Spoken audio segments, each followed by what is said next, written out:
try to attack the messenger. This is what they did with Charlie Kirk. This is why they shot Charlie Kirk. It's because very clearly they didn't want to contend with the ideas, so they shoot the messenger. They already had people trying to kill Nick, and I think it happened twice already. So overall, you're not going to kill the message by killing the messenger. It's not going to happen. If anything, it's just going to make it worse. That's it. It's been a year since it's killed? Yeah, something like that. Yeah. Wow, damn. Like, man, this shit's obvious? What the fuck? Damn, bro, what the... God damn. Holy shit. Same with Trump, but wow, what the fuck happened, man? Like, I don't even know what to say. Like, it's just insane. And September 10th, yeah, I guess so. And yeah, what is this here? He's killed in September? Yeah, I know that. Unfortunately, this just always remember my dad was in the hospital, so I remember like the time frame very well. Can you go more into depth in what he describes as rabid idiots, or just saying that those he disagrees with are dumb? I mean, I don't know. It doesn't matter. I mean, does it really make a difference why it is? I mean, like, the thing is, the media will always label right-wing parties as far-right, but they never label actual communist and social parties as far-left. Interesting to see propaganda at work. True. Yes, exactly. I don't know what they're calling a Reuther, but I doubt they will have any real stats, but I get stopped half a dozen Hill staffers every day for pictures in the chat. They mostly work in GOP offices who vote nothing like me, and these staffers are America first. Yeah.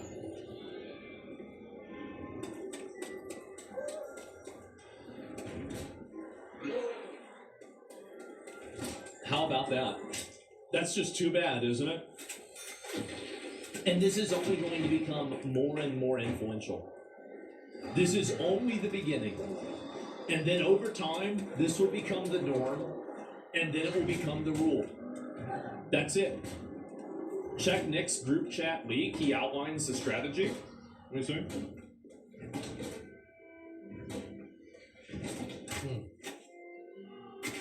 Where did it go? Where the hell? What fucking shit? The group chat leak.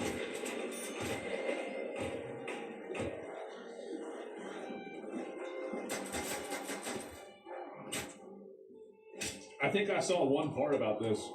Vic Fuentes' group chat gets leaked and he admits to counter-signaling anti-Semitism to gain mainstream support. Let me see this. It's hilarious how we are destroying Sneako's mind in real time. Like, ever since our beef started, his reputation has been destroyed. He has become one of the most hated people on the internet, and he is having a mental breakdown. Before that, it wasn't really bad for him. I mean, he was stressing over some stuff, and it was kind of already a tough spot. But now he is clearly spiraling, and his reputation is in the gutter.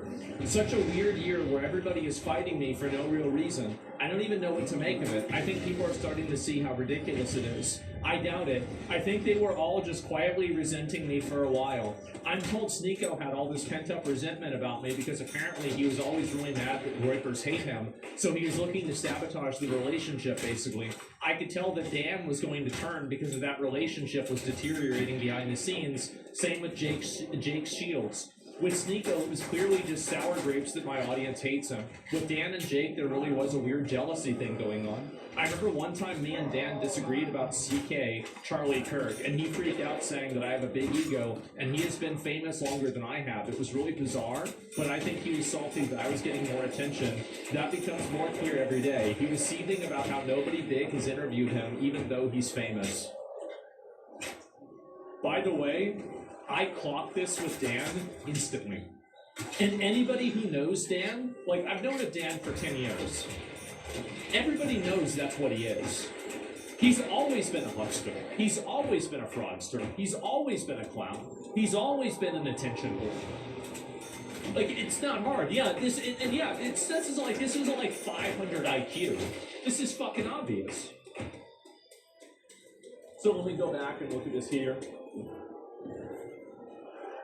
I've earned credibility with institutions. Tim Pool likes me now. If I counter-signal anti-Semites and earn credibility from the mainstream, that's the game. That's true. He's right. Sometimes you have to lie and you have to mislead people in order to gain their trust so you can take advantage of the institutions and use them to your advantage. That's obviously what you do, because the goal is what matters. Integrity it's great to have integrity. It's nice to have integrity, but it's more better. It's more better to have power. It is. Pretend like Israel and everything works out for it. Pretending like Israel and everything works out for you. Well, it's more or less like you want to play ball with people whenever you have to. It's important to know whenever you hold the cards and when you don't. And I think there's a lot of people that are very ideologically rigid, and they will always try to hold the cards every single game, even when they have a losing hand. Sometimes it's better to fold and to play another game than to just keep losing more and more games. And so you do that. How do you win? You win by slowly moving the needle and gradually boiling the frog. You win by initially saying that, we're going to build a wall between the United States and Mexico, and then 10 years later, mass deportation for every single illegal in the country is over 50%. So you have to ease people into ideologies, and you have to do that because, again, people don't like radically shifting their worldviews. They don't like radically shifting the way that they see things. They like doing it slowly over time. Does that make sense, right? Rabbit, or a Neanderthal or whatever. I mean, it's just thought, yes, exactly. And where's my wall? I mean, like, there's effectively a wall on the border right now. There's nobody coming in, and I think that's effective. I can't get past on Nick didn't get arrested on January 6th. Don't you care more about what the effects of the long term? Like, why are you thinking about Nick? It's the ideology that matters. It's the goal that matters. You're thinking about what Nick is doing. Who cares what Nick is doing? It's the same as Dan or somebody else. Dan Blazarian. Who gives a fuck? It's about the ideology. It's about the goal. Think about the goal. You ever Biden administration was selling the prices of the wall hadn't been put out yet it been paid for already? Well, they just bullshit, right? I think that's what happens no matter what, right? And let me go back. I'll see if there's anything else that's worth looking at, but that's pretty much about it. And anyway, there are a lot of people here that are supportive of this movement. There are. And the wall funding was in the bill everyone opposed last year. And you can play more of the video. Which video? I have no idea. Where's the video? Well, I think that I have actually positioned myself as still reasonable to the majority of people. Even though there's like a very loud group that feels betrayed because I just didn't keep doubling down on JQ like these other people. This is a Jewish question. It's stupid to do that. There's 50 other problems. Why sabotage 50 problems for the sake of one? It's not strategically a valid decision. Stupid.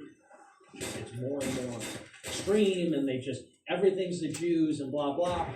What I actually have done is earn credibility with the institutions, which is actually the strategic play. And what I mean by that is like somebody like Tim Pool really likes me now. And I know probably people don't like Tim Pool in here, but I think he is representative of kind of like maybe a mainstream demographic. Exactly. You have to lock in mainstream demographics. Because, you're not going to win an election with extremists on the internet that are watching a live stream on Rumble. It's just not going to happen. There's nothing against them, but, this just isn't a big enough movement to do that. And so it's if I can counter-signal, let's say the anti-Semites, our side or something a little bit, if I can differentiate myself and say, hey, I'm not on that train. I'm not a conspiratard. I'm not going to accept every Jewish conspiracy. Blame literally everything on the Jews. If I could do that and hurt my credibility some with these guys, but earn credibility with more mainstream people, it's a net positive. A real game. Yeah. And I think I even said this last year. I think I said last year during the generational run, I said I haven't really lost sight of things. I don't want to listen to someone for political takes and they're just going to say whatever will get them a crumb of clout. You're thinking about things from the perspective of the ego. You're not thinking about things from the perspective of the outcome. You need to broaden your horizons and think about what is the outcome that you're trying to achieve. And then you have to work towards that outcome regardless of how it affects your ego. generational run, I kind of told myself, like, That was a goy. I knew it would think it was a plateau goy. eventually because it's like, for obvious reasons, you get censored again, which is basically what happened. Yeah. And also, people lose interest. You're on to the next flavor of the month personality, whatever it happens. It's like, but I knew even then my goal was to break down some doors for myself and That's make right. some introductions, trust the flesh, get on the shows, and be who I am, which is, I think people meet me and they say, oh, he's like the likable, respectful guy. He's reasonable, he's willing to have a conversation. To sort of make those connections, but also then to try to angle for mainstream acceptance. It's like, That's right. So you have to, again, it's like boiling the frog. You don't immediately throw the frog in the boiling water. You put the frog in the water, and then you slowly turn up the temperature until the frog can't get out. By the time the frog realizes, holy fuck, I'm getting boiled, it's too late. my goal is not to, with a lot of these other influencers, the goal is just like up and up and up and up. And this is why a lot of like IRL live streamers crash out, because they're always trying to up the ante. That's right. You have to be willing to take an L. This is what I was saying about knowing when to hold them and when to fold them. Like, you have to be willing to take an L. And this is the same reason why, by the way, I was also very, like, Nick and I differ in the opinion of the Iran war. Nick doesn't like the Iran war. I do like the Iran war. But fundamentally, both of the reasoning, I think, is similar. It's that ultimately there are multiple foreign forces at play, and the only foreign force is not Israel. And acting like it is making yourself blind and making yourself defenseless to the other foreign influences. And I think that's what's really started to happen, is that foreign influences are positioning themselves as being America first because they don't like Israel. You know, they're on this trajectory, they're blowing up, and the only way to keep the rate of growth or even maintain is to just keep being outrageous and more outrageous. Yeah. And what eventually happens is they Exactly what I said. They crash out, right? crash. That's exactly it. And I've said before, this is the self-escalation trap of every IRL streamer and every content creator, and even people like Candace Owens. Because these people are in a self-radicalization trap where they continue alienating more reasonable viewers and they continue attracting more extreme viewers. And those people are, it is an emotional and like an emotional, spiritual thing with them to go on this journey of conspiracy revelations. It's something that transcends thought, reason, rationality, or anything. It's one of the reasons why I don't really lean super heavy into it. I talk about aliens and conspiracy stuff a little bit, and it's also the reason why, this is a totally different vein, but it's the same base concept. It's one of the reasons why I didn't do OnlyFans. It's because I knew that OnlyFans would get me a lot of viewers, but they would all be WoW viewers that would immediately leave as soon as I stopped doing OnlyFans. Those people are there for one reason. And if you try to attract those groups of people for that it was a WoW Twitch thing, not OnlyFans. It was a WoW thing. Sorry, it was a WoW Twitch thing. If you know, you know. It was not only OnlyFans. Not all leave. I'm an OG WoW viewer. I'm saying that the people that I would attract inside of that window would be only, extreme WoW viewers. And so it would be ultimately pointless in the long term. And I think that's a little bit what happened to Clavicular. Because Clavicular, it's like to maintain what he was doing, he had to be on all the drugs, and he had to just keep getting crazier. And you know what happens when you do that? Legal problems. Blow all your money. Do you remember what I said? Every nuisance streamer, the conclusion of every single nuisance streamer is getting banned or going to jail. See?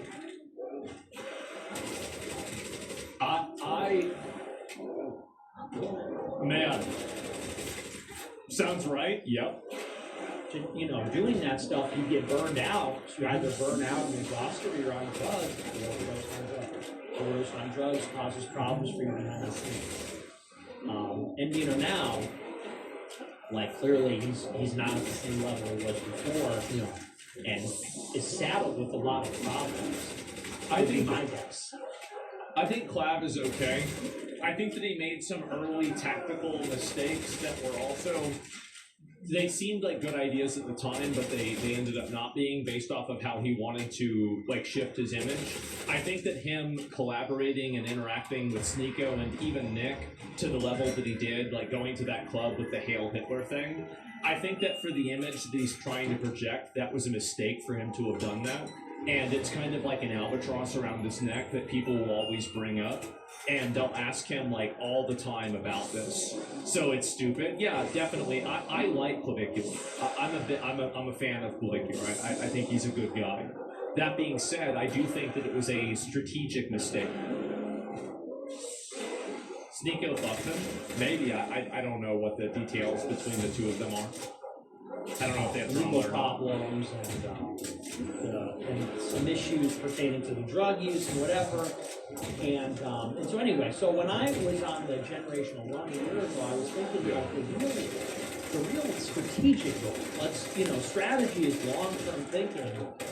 Is how do I bank this and make it so that like the permanent thing that I've achieved is the mainstream acceptance. Yeah. It's like, because these things are cyclical and they come in waves. I had a big wave in 2025. I think I'll probably have another big wave in like 2027 next election. Because it's cyclical. Interest in politics, that sort of stuff.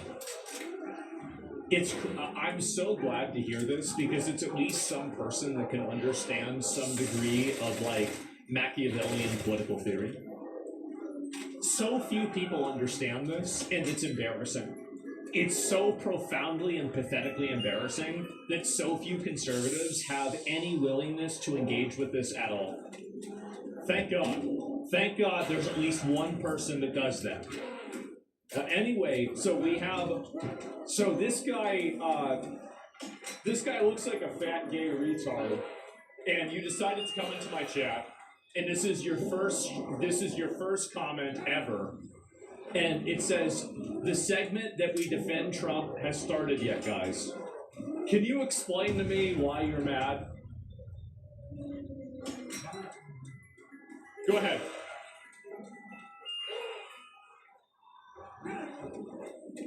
We gotta figure this out. We gotta know what's going on.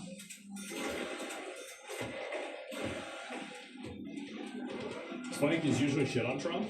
I know this might sound crazy, but there are things that Trump does that I like and things that Trump does that I don't like.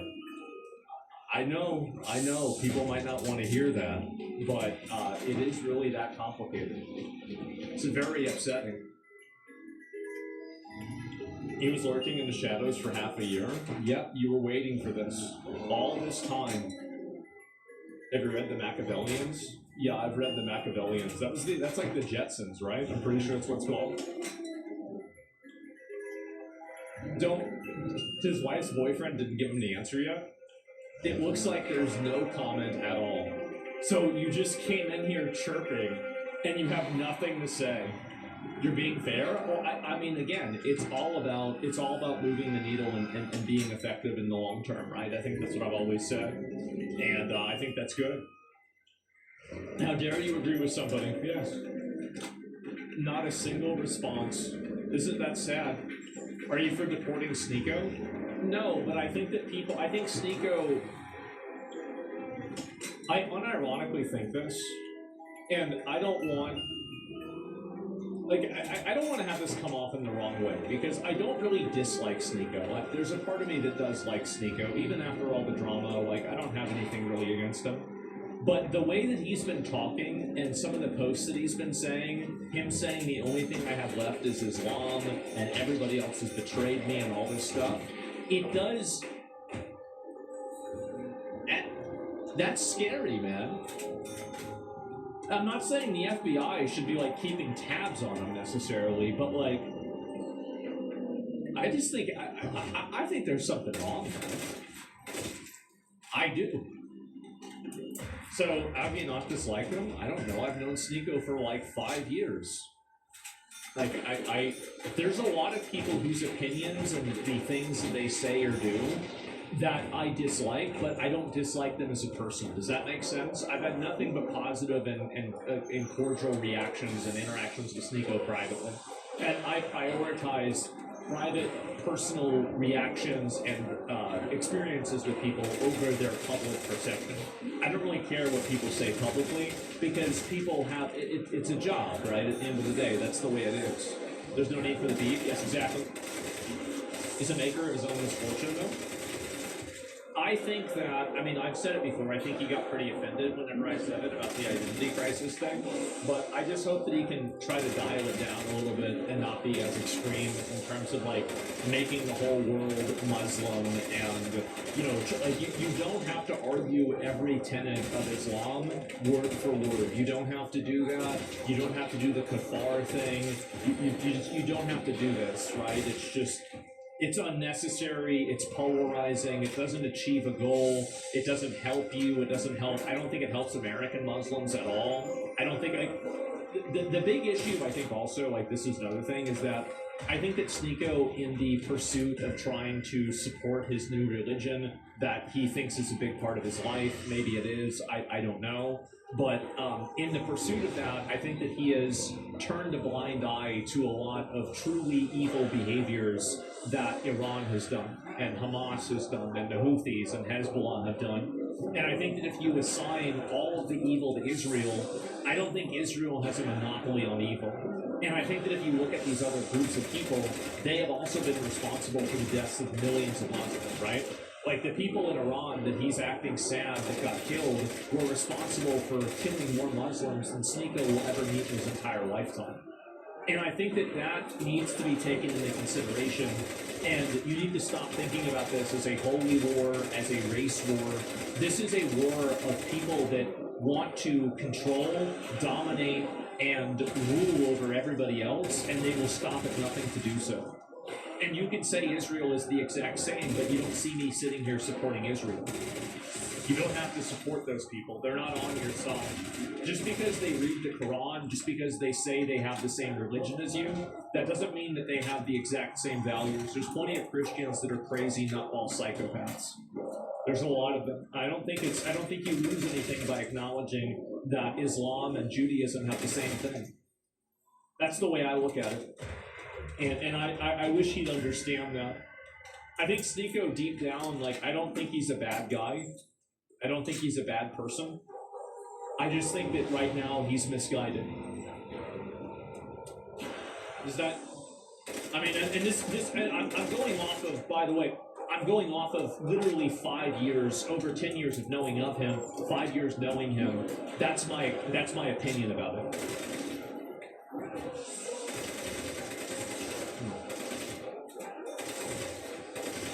Jews aren't invading our nations, Islam is. No, Jews are only invading our congressmen's rooms with their flags. I think that both of these things are external.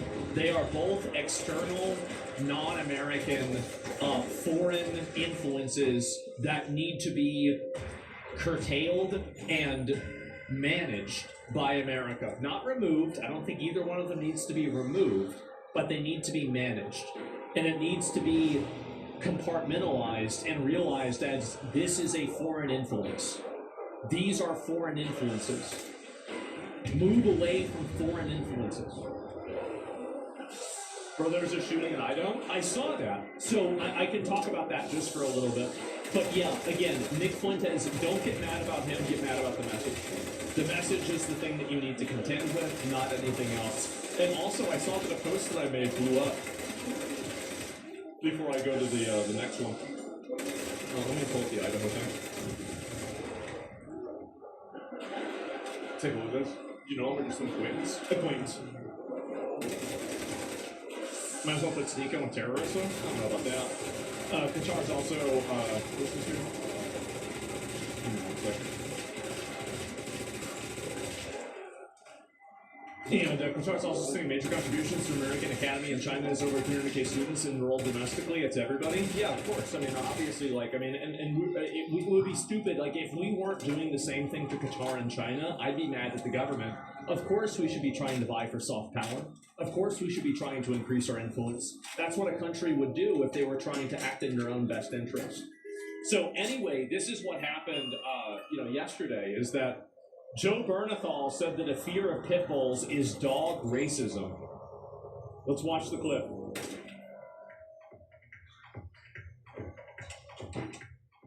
My dogs are the greatest, and they're So the myth of the pit bull is a lot of bullshit. People gotta stop that. They gotta stop. People gotta stop that. Pit bulls don't attack. No, and, yeah. it's just racism. It's just dog racism. You know, I think to be afraid of a breed of dog is completely ridiculous. It's like being afraid of somebody for their race or their sexual orientation. It's completely ridiculous. I think if you see somebody, look, if a pit bull bites you, it's gotta suck. You know what I mean? But they're no more likely to bite you than a Chihuahua or any other breed of dog. And, it probably has more to do with who owns them and how they were trained. Yeah, I think that a lot of knuckleheads, unfortunately, are attracted to that breed of dog. And to me, you know, when I see some wannabe gangster getting pulled down the Venice Beach by his pit bull, and I'm like, you feed that fucker, and he's pulling you down the, to me, that's not manly or strong at all. You know, I think you gotta train your dog. My dogs are... So... I said he's right. Despite being only 7% of the dog population, pit bulls make up for 66% of fatal dog attacks. That's crazy. Wow.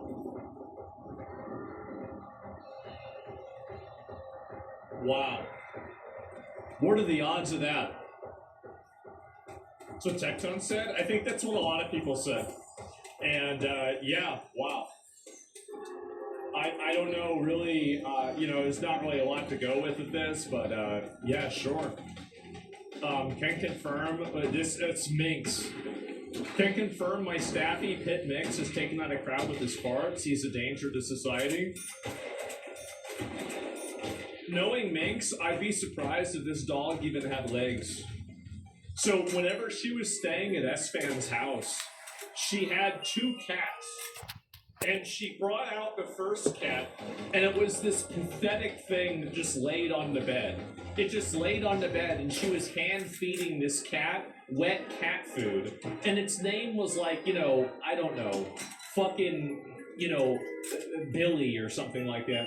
And then she said, well, then I have another cat, and she brings out, this is the funniest fucking thing, she brings out this little pillow, basically, there's a pillow, and this tiny little fat cat is laying on the pillow, and its name was like Cornelius Pennyworth III or something like that.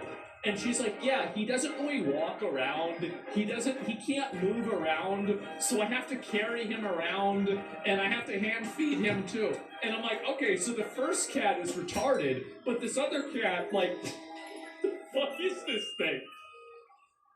It's like a stuffed animal. Yeah, it's a royalty cat, exactly. I remember this shit. It was so fucking funny, man. And take out the owner, I guess so. And yeah, she took very good care of those cats. And it was really, really funny for me to see that, man. And overfeeding animal abuse, she was not abusing them. She was taking care of them. She was very nice to the cats. No, don't try to take it in the wrong way. And yeah, that's it. And these are the fatalities. And what is this here? Is this the dog fatality?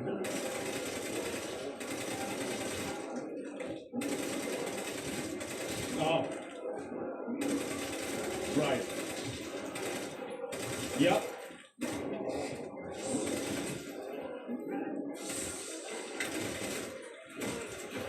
What's the odds of that? That's crazy. Wow.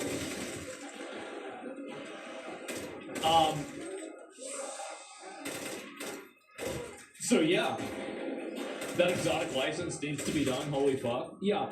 My solution to this, by the way, is that I think people should be able to own pit bulls, but I think pit bulls are both victims and they're also they're an inherently violent and dangerous breed of dog, but I don't think that means that you shouldn't be able to own them. I think that you just, because the problem is that a lot of, like Joe Bernathal's right, that there are a lot of wannabe gangsters that buy pit bulls, and then they chain them to like, you know, a pole in the back of the fucking house, and then they feed it scraps, and they treat the animal like shit.